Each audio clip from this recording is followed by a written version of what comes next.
The purpose of this video is to introduce cultural diversity in the classroom. According to the National Center for Educational Statistics, 80% of teachers in the U.S. are Caucasian. 75% of the student population is comprised of minority students, on the other hand. So American classrooms are becoming more diverse every year, yet the classroom teacher is becoming less diverse, and that means that cultural diversity is becoming an increasingly important issue for teachers. First, let me begin by defining culture.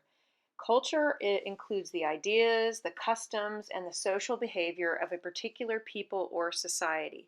It's very important to remember as a teacher that culture is much more than just celebrated holidays or food preferences or spoken languages.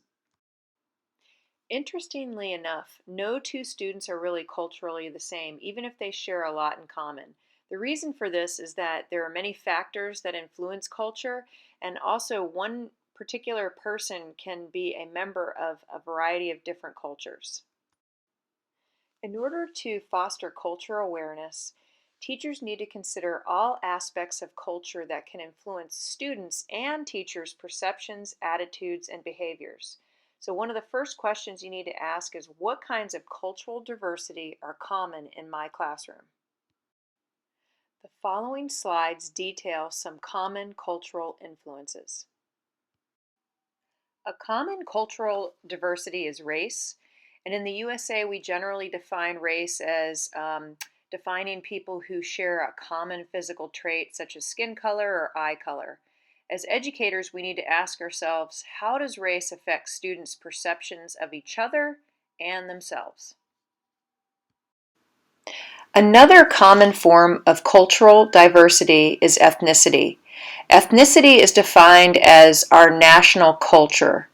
And as classroom teachers, we need to ask ourselves, how does the interaction of ethnic groups affect students' interests and outlooks? Religion is a personalized set of attitudes, beliefs, and practices that relate to an individual's religion. And we really need to be cognizant of this in the classroom because it can impact students' behavior and free time. I recently worked with a student who went home every day and said she prayed for about an hour, and then she would go to bed and wake up really early in the morning again to pray again. So that would definitely impact their study time and free time. Language is another form of cultural diversity. Lacking the ability to fully comprehend what others are saying or to express personal thoughts can be an educational barrier. So it's really, really important that as educators, we accommodate for those who speak English as a second language. As educators, we should be aware of how economic pressures can lead to stress for students in the classroom, lack of study time for students, and an inadequate location to study. Students might be responsible for babysitting siblings or taking on household chores such as cooking because their parents are working more. And students can also find themselves having to work more too outside of the home to earn income. A student's sexual orientation or gender identity can become a source of conflict in that student's life.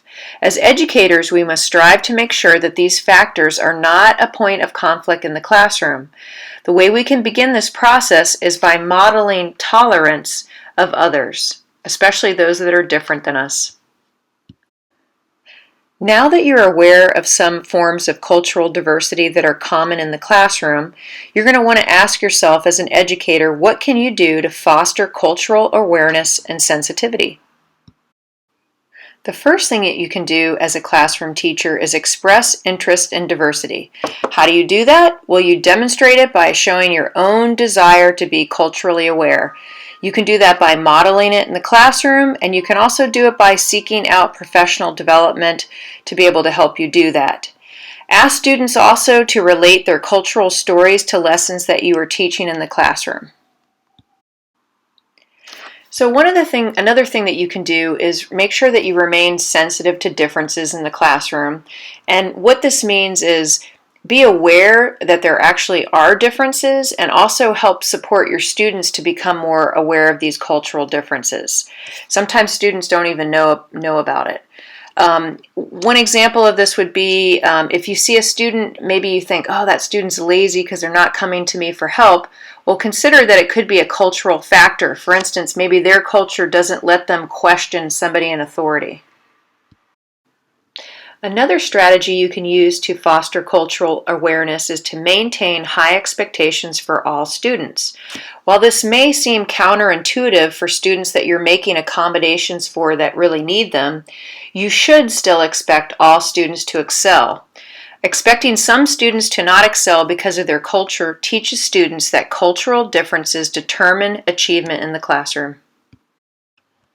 As an educator, it's important to make a concerted effort to include examples of culture, history, and stories from a wide range of cultures.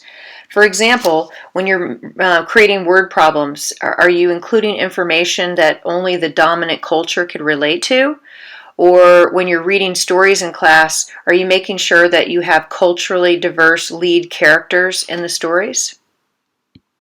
To sum things up, remember, American classrooms are becoming more and more diverse. Factors such as ethnicity, sexual orientation, and language are cultural factors that impact students in the classroom. You, as an educator, can foster cultural awareness by modeling the behavior, by teaching about cultural diversity and tolerance, and by maintaining high expectations for all students.